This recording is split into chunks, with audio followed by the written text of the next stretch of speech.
皆さん、こんにちは。高橋です。今日は中村さんに来ていただきました。中村さん、よろしくお願いします。よろしくお願いします。今日は、食品工場で15年働いた経験について話します。15年というと、かなり長いですね。はい。最初は短く働くつもりでしたが、気づいたら15年になっていました。今回は、仕事の流れだけではなく、長く働く中で見えてきたことも聞きたいです。わかりました。良かったことだけではなく、大変だったことも話します。この音声は、JLPTN さんの日本語聞き取り練習として作っています。自然な会話の中で仕事の言葉や考え方を聞いていきましょう。ではまず、中村さんが食品工場に入ったきっかけから聞いてもいいですか？最初のきっかけは、とても普通でした。安定した仕事を探していたんです。その頃は、仕事を選べるほど自信がありませんでした。友人から、食品工場なら未経験でも入れるかもしれないと聞きました。最初から食品の仕事を目指していたわけではなかったんですね。そうです。最初は、正直に言うと、長く続けるとは思っていませんでした。面接の時、どんなことを聞かれましたか？体力に自信がありますかと聞かれました。また、朝早い勤務や、立ち仕事が大丈夫かも確認されました。その時は、はい、大丈夫ですと答えましたが、実際は少し不安でした。働く前の不安は、やはりありますよね。はい。特に、工場の中でどんな日本語が使われるのかわかりませんでした。初めて工場に入った日のことを覚えていますか？よく覚えています。工場の中は、思ったより音が大きかったです。機械の音、水の音、人の声がずっと聞こえていました。白い作業着に着替えたとき、本当にここで働くんだと感じました。服を着替えるだけでも気持ちが変わりそうです。はい。外の自分と工場の中の自分が少し変わる感じでした。最初に教えられたことは何でしたか？まず、手洗いと消毒のやり方を教えられました。食品を扱うので、作業に入る前の準備がとても細かいです。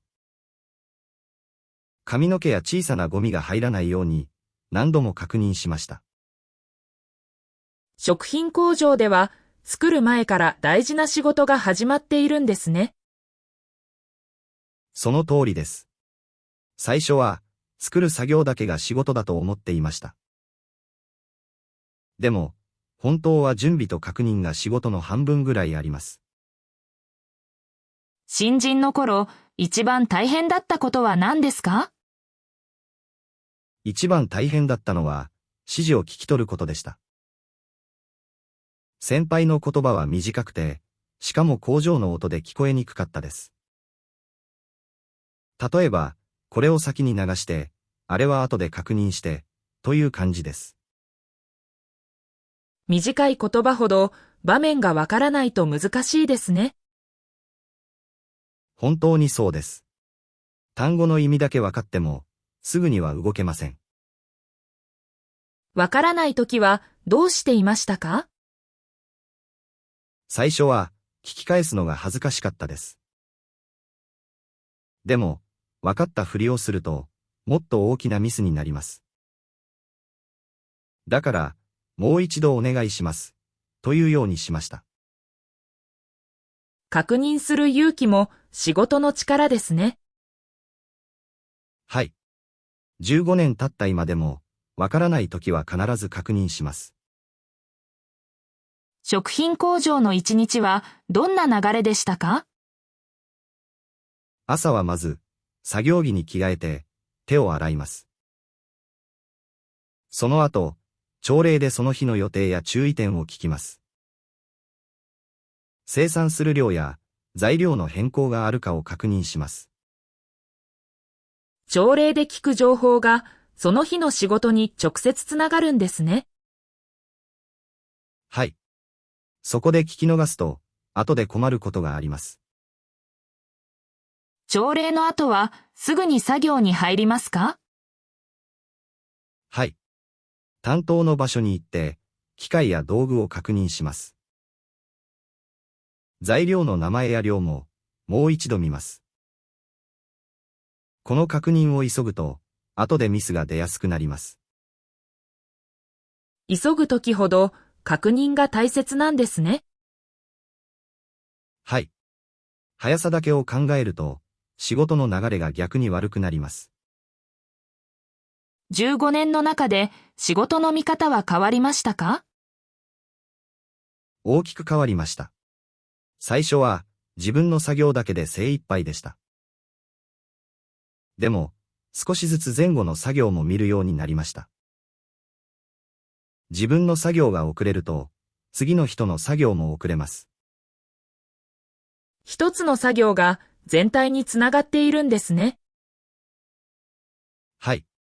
工場では、自分だけ早くても意味がありません。全体を見るようになったのはいつ頃ですか？3年目ぐらいからです。仕事に少し余裕が出てきました。それまでは、目の前のことだけで頭がいっぱいでした。余裕が出ると、人の動きや機械の音も見えてきます。経験が増えると見えるものが増えるんですね。そうです。見えるものが増えると、仕事も少し面白くなりました。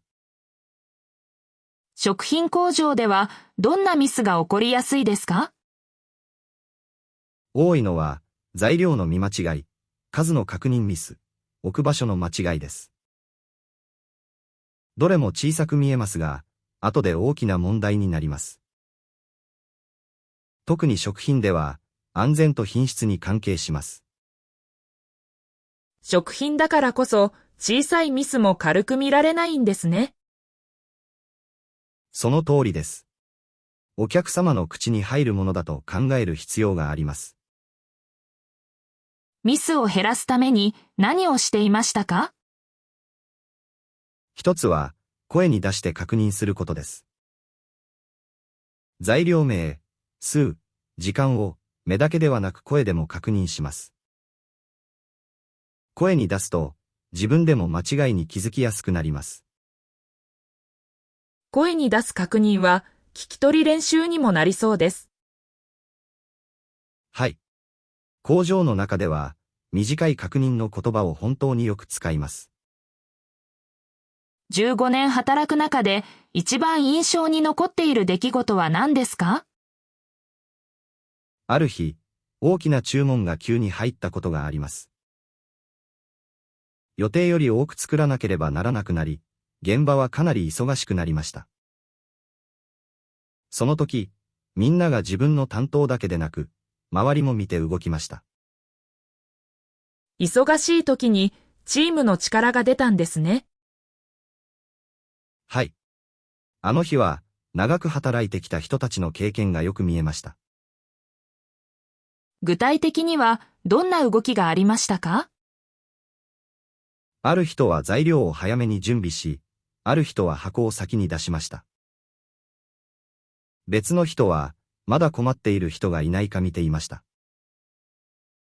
指示を待つだけではなく、自分で考えて動いていました。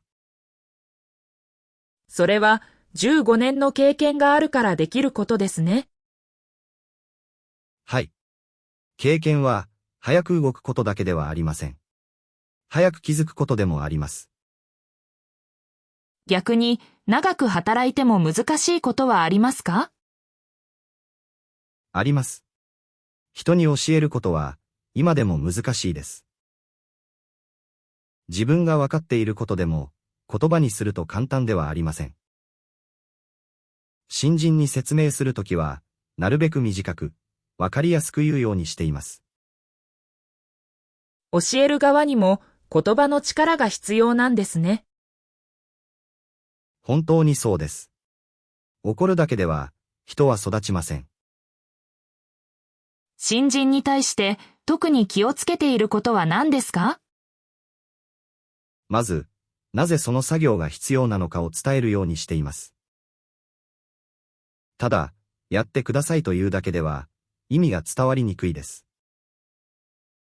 理由がわかると、人は注意しやすくなります。理由を教えることが安全にもつながるんですね。はい。理由を知らない確認は、ただの作業になりやすいです。長く働くために大切なことは何だと思いますか？一つは、体を大切にすることです。食品工場は、立ち仕事が多いので、足や腰に負担がかかります。若い時は無理ができますが、長く続けるなら休み方も大切です。仕事を続けるには、働き方だけでなく休み方も必要なんですね。はい。無理を続けると、どこかで体が止まってしまいます。心の面では何が大切ですか？毎日完璧を目指しすぎないことです。もちろん、品質や安全は守らなければなりません。でも、人は疲れる日もあります。大事なのは、その日の状態を知ることです。自分の状態を知ることも仕事の一部なんですね。はい。無理な時に無理だと言えることも、大切な力です。食品工場でよく使う日本語にはどんなものがありますか？確認してください。注意してください。先に出してください。などです。どれも短いですが、現場ではとても大事です。特に、してくださいという形はよく聞きます。N さんの人にも実際の場面で役に立つ表現ですね。はい。難しい文法より、まず短い指示を正しく聞くことが大切です。聞き取りで難しいのはどんな時ですか？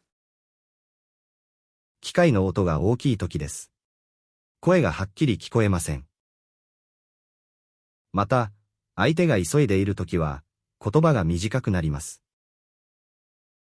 その時は、聞こえた言葉と場面を合わせて考えます。全部聞き取れなくても場面で助けられるんですね。そうです。仕事の日本語は、言葉だけではなく、動きと一緒に聞くことが大切です。15年の間に機械や仕事のやり方は変わりましたか？かなり変わりました。新しい機械が入り、記録の方法も変わりました。昔は紙に書いていたことを、今は画面で入力することがあります。最初は大変でしたが、慣れると便利だと思いました。長く働くと新しいやり方にも慣れる必要がありますね。はい。昔のやり方だけにこだわると、だんだん仕事がしにくくなります。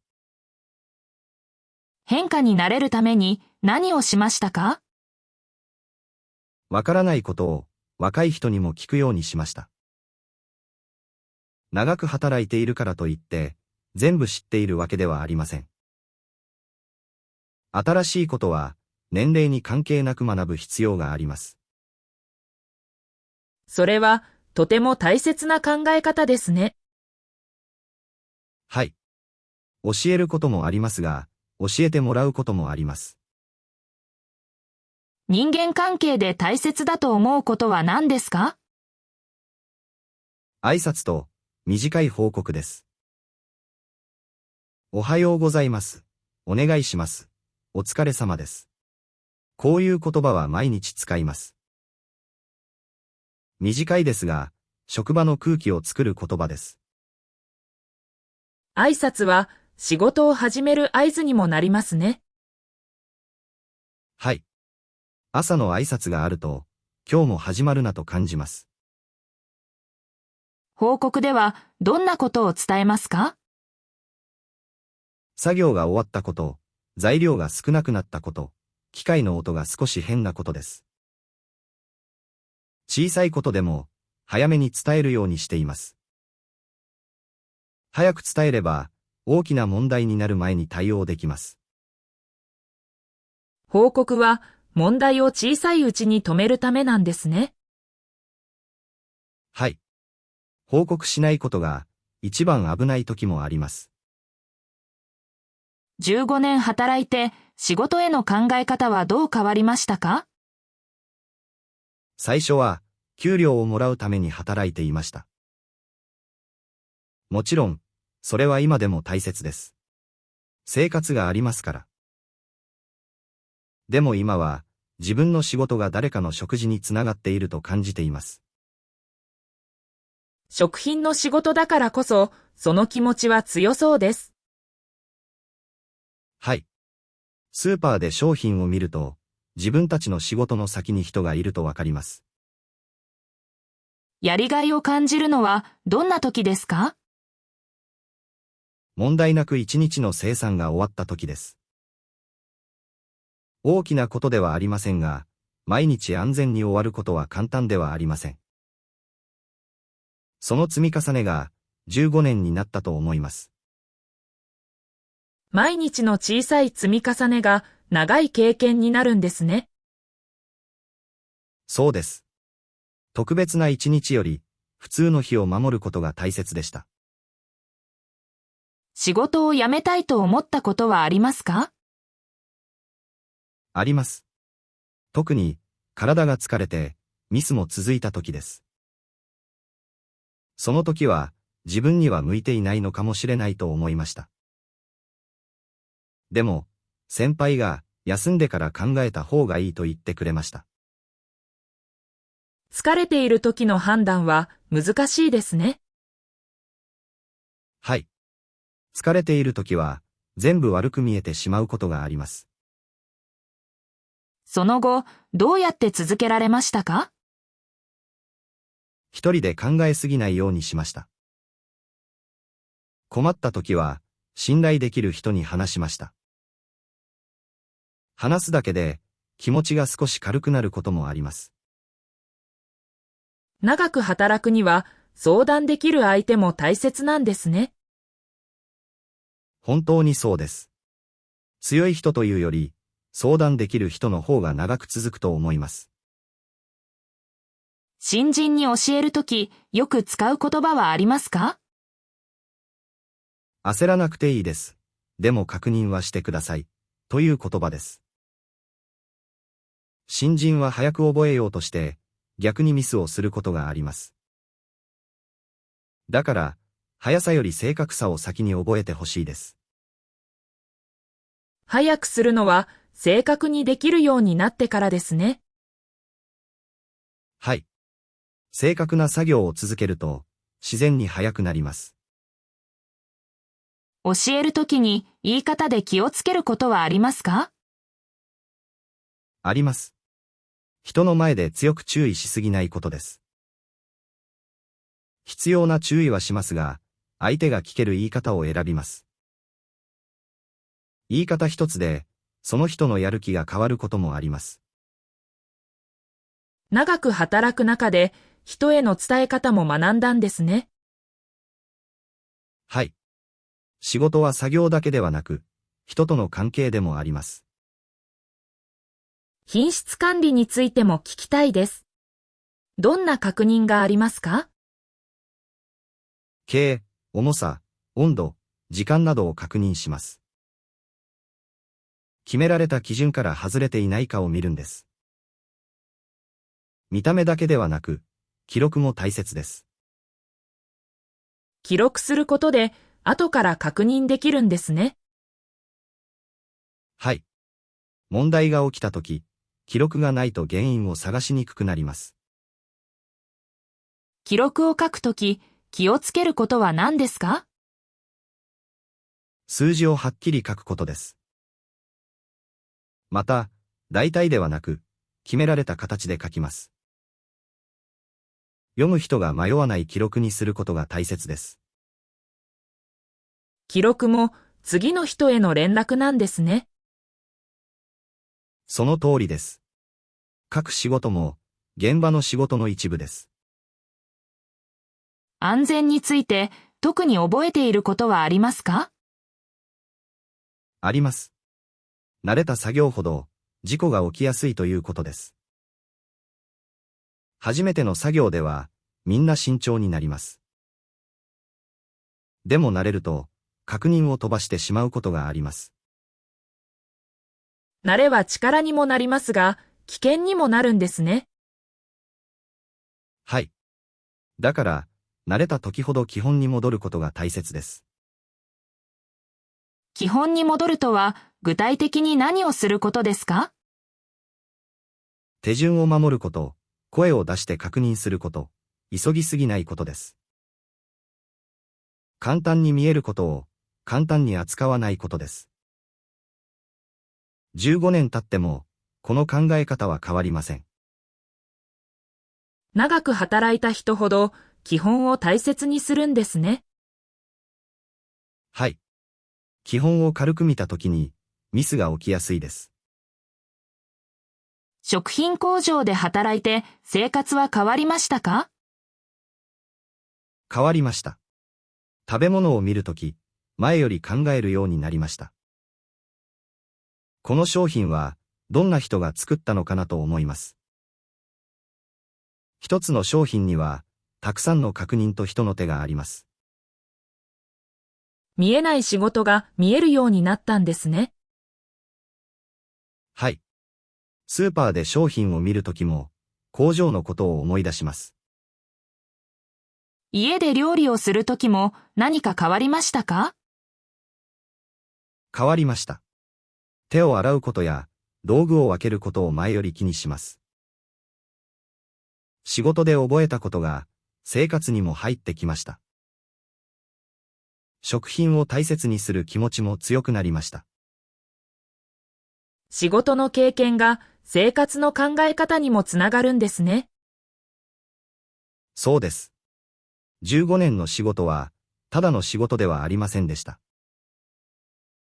もし昔の自分に一つ言えるなら何と言いますか？焦らなくていい、と言いたいです。最初から全部できる人はいません。毎日少しずつ覚えれば、いつか自然に動けるようになります。今の中村さんだから言える言葉ですね。はい。昔の自分は、早くできる人になりたいと思いすぎていました。今はどんな人が良い作業者だと思いますか？確認できる人です。わからないときに、わからないと言える人です。そして、自分だけでなく、周りの人も見られる人です。早い人より、安定して働ける人の方が信頼されます。安定して働くことが15年続く力になったんですね。はい。毎日同じように見えても、続けることは簡単ではありません。これから食品工場で働く人に何を伝えたいですか？まず、焦らずに基本を覚えてほしいです。